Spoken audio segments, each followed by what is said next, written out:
Welcome to the broadcast.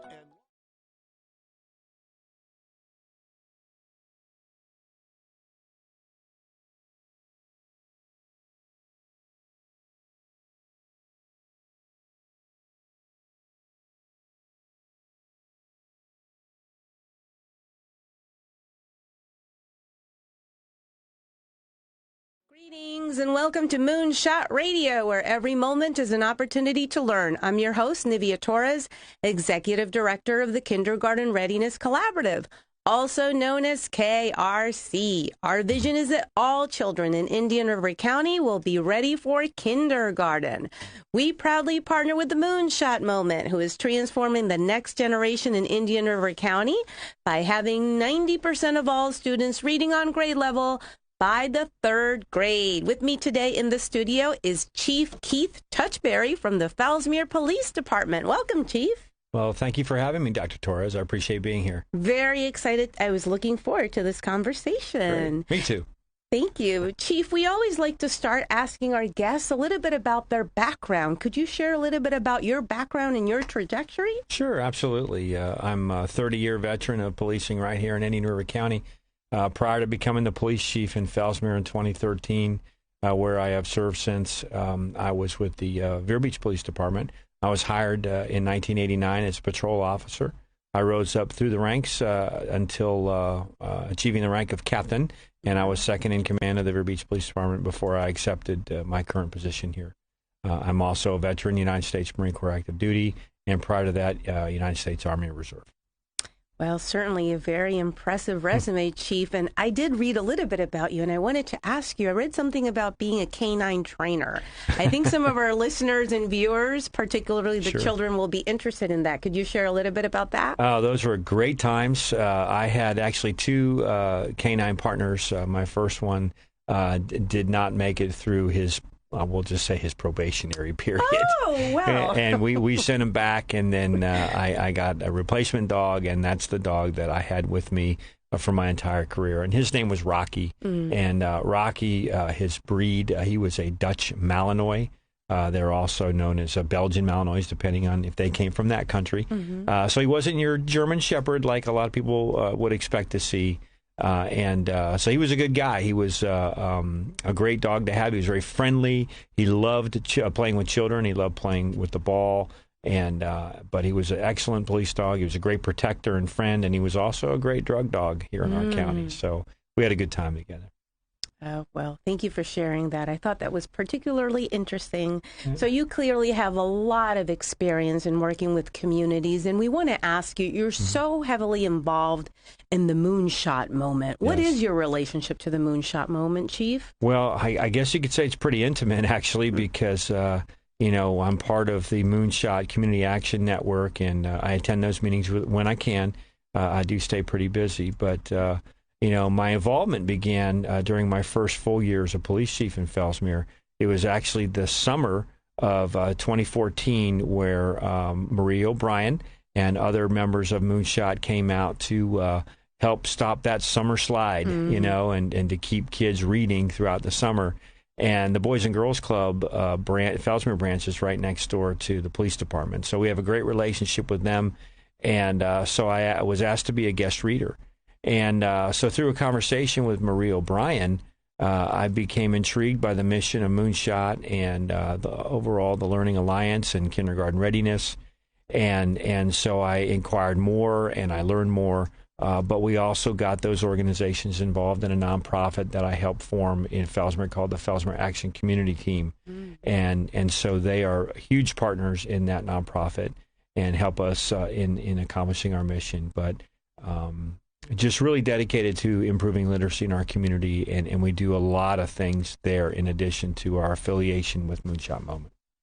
Chief, and I must say, I've been here still fairly recently, but I was so impressed by the work that FAC does in Fellsmere. Talk about mobilizing a community. So thank you to you and to all of the leaders who really make that happen within Fellsmere. Let's talk a little bit about the correlation between literacy, reading, and crime, because that's something that's intricately familiar to you. What can you share with us about that? Well, it's something that every law enforcement professional should be concerned about, because Obviously, if you don't read at your appropriate level, then you're going to have a difficult time passing your classes, and ultimately you may not make it out of high school. Mm-hmm. And so if I could just share a couple of brief statistics, I wrote them down just to make it easy. Currently, we know that approximately 85% of all juveniles who have some type of interaction with our juvenile court system are deemed functionally low literate. So we know that happens. And then if we take that to the incarceration level, if they get incarcerated, we know that drastically reduces the likelihood that they're going to graduate from high school, and it increases the probability that they're going to commit, future crimes. Mm. Ultimately, we know that high school dropouts are almost 4 times more likely than high school graduates to become criminally active. And the same applies to to those who drop out and become incarcerated. They're just likely, even if they barely finished high school, they're just not going to go on to college. So there is a distinct correlation between the two, and we've got to do everything as a community to help increase literacy. So when we ask the question, why should we care? Yes. Clearly those statistics are the answer. Absolutely. But I think we have to look at more of a macro perspective, because it's not just about crime. I mean, the more literate somebody is, the more employable they are. The more employable they are, the greater viable workforce that we have in our community. And if we have a viable workforce, we've got an increase in commerce, and communities can't thrive without commerce, and everybody knows that. So it all ties in together. That was a great summary, Chief. So when people then ask themselves, okay, this is concerning, clearly the statistics indicate that we should care and that there is a cause and effect, but what can I do? I'm not a reading teacher. I don't have the resources. What can I do to support my community and being actively engaged? Right. Well, we're always looking for books. So if you have new or used books that you'd like to donate, there's a number of different organizations throughout the community that will readily accept them. I know the Learning Alliance will, Moonshot will, and the Literacy Services of Indian River County, without question, will take those free books. Secondly, if someone had it in their heart to be a mentor through Big Brothers and Big Sisters, one of the things that they struggle with is literacy as well. So as a mentor, I'm a mentor through Big Brothers Big Sisters, and I can tell you I do the school-based option, and I spend an hour a week with my little, and this is our 3rd year together. He's in 2nd grade. Oh, wow. And so we break that down into 2 30-minute sessions. And at the end of last year, he already knew his 2nd grade sight words. And so that's just, working in partnership with his teacher and his parents to get him there. So I think if you want to donate books, if you want to be a mentor, or if you want to, help out one of the nonprofits that are dedicated to literacy in our community, that would be something that someone can do. 3 simple things that you can certainly do to impact literacy in the community, whether you give books, and many of us have books at home that we've already read that we want to contribute, whether you volunteer or the mentoring piece, Chief. Wow, that's just, that is really quite impressive. So you started with your little when your little was in kindergarten? Yes. Yeah. Wow. Yeah. He's a good guy, and we were matched. He wasn't my first match. My first match, unfortunately, relocated, so they matched me with him. And as it turns out, I ended up meeting his mother. His father does not live in the United States, so in getting to know his mother, then you get to know what are the challenges and things that he faces at home.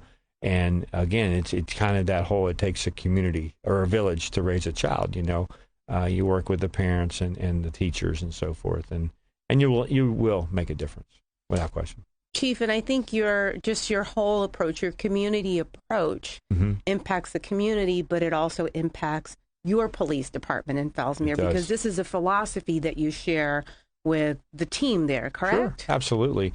Well, anything that we can do to partner with our community to reduce crime and improve our quality of life enhances our reputation as an organization within the community, and it also increases public trust.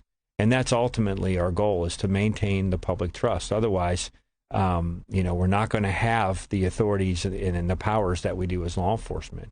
I mean, and that in itself is a reference to the social contract. But we've got to remember what side our bread is buttered on.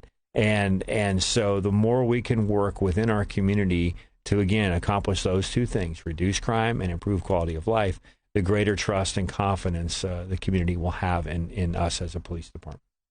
Well, I do have to say, and I shared with you a little bit before the interview, I'm very impressed with your leadership style when I arrived in Fellsmere and visited and just saw the community and saw how you interact with the community. And this is your philosophy. This is a trademark of your leadership style. Yes. To really interact with the community and be very visible. I know the community respects you highly. Thank you. Because that makes a difference. So we're connecting with families, we're connecting with children, and it's through establishing those relationships that we're thriving as a community, correct? Right, absolutely. And I think you hit the nail on the head when you mentioned family. I mean, there is no more important institution in our society than the family, and we know that it's been redefined.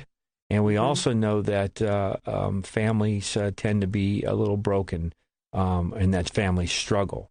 So to be part of our community, and we are a very important part of our community, we've got to understand those things about our families and how can we partner with them. It's actually one of the first things that we do through a policing philosophy that we implemented when I got there, and we call it partner institution policing. And we partner, see, families and institutions. So we partner with those institutions that are most effective at, what we say, growing and shaping people. And so that's really the basis for FACT. FACT is comprised, the Fellsmere Action Community Team is comprised of families, church and schools, youth organizations, and government. And we meet on a regular basis to accomplish those things that we need to as a community so that we can, again, reduce crime and improve our quality of life. Chief, we're going to take a quick break. Okay. We're going to hear from our sponsors, but we will be right back. At the Kindergarten Readiness Collaborative, our vision is for every parent, regardless of income or zip code, to have the knowledge and tools they need to raise healthy children that are prepared for kindergarten. Our mission is to support our partners in developing a high-quality early childhood system that is family-centered. Our outreach and parent engagement specialists connect with families and build trusted relationships. KRC has chosen Fellsmere and Gifford as our two focus areas in Indian River County. Our Fellsmere office is located downtown in the city annex, and our new Gifford office is located within Victory Park Apartments. Our administrative offices are now located adjacent to Healthy Start and Treasure Coast Community Health in Vero Beach. The Kindergarten Readiness Collaborative, developing a high-quality early childhood system for all children in Indian River County. Everyday activities are great for funding moments for talking and teaching new words. Babies' brains grow 80% in the first 18 months of life. As parents and your baby's first teacher, you can help build their brain with language and literacy skills. Involve the whole family. Ask questions. The more words babies hear, the larger their vocabulary can grow. Support early childhood education by talking, reading, singing, and family engagement. This message has been brought to you by PNC Grow Up Great and the Florida Grade Level Reading Campaign.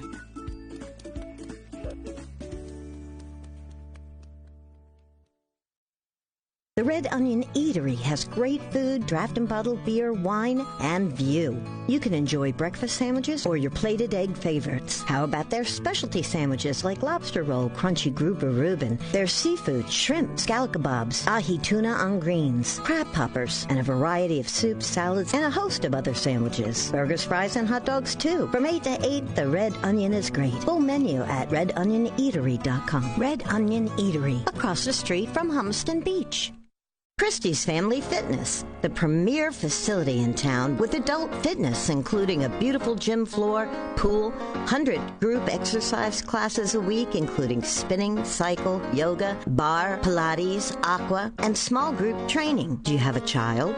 Christie's Family Fitness does dance, private swimming lessons, and babysitting. Stop in and find out why Christie's Family Fitness is the best kept secret in Vero Beach for the past 20 years. Try us out for free.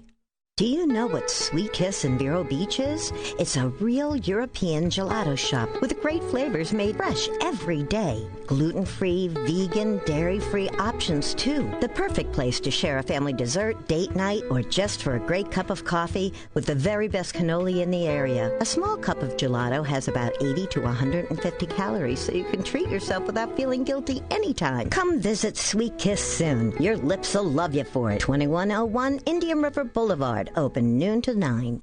ITEX, or International Trade Exchange, is the largest barter company in the world with over 25,000 members offering goods and services. We're a marketing company that brings you new business in the way of trade, with over 200 local members enjoying the benefits of ITEX, like lawyers, doctors, plumbers, media, printing, and more. Hi, this is Liz Bowler. Contact me and find out why barter through ITEX has been smarter for over 30 years. 772-532-1881. Visit itex.com.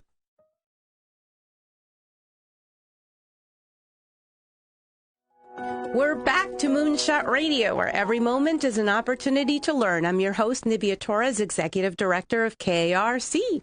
And with me today in the studio is Chief Keith Touchberry from the Fellsmere Police Department. Welcome back, Chief. Thank you, Nivea. Thanks for having me again. I appreciate it. Well, it's a pleasure to have you, and you shared so much important insight with us about the correlation between crime and literacy and really policing in a whole different way, really making sure that we build relationships.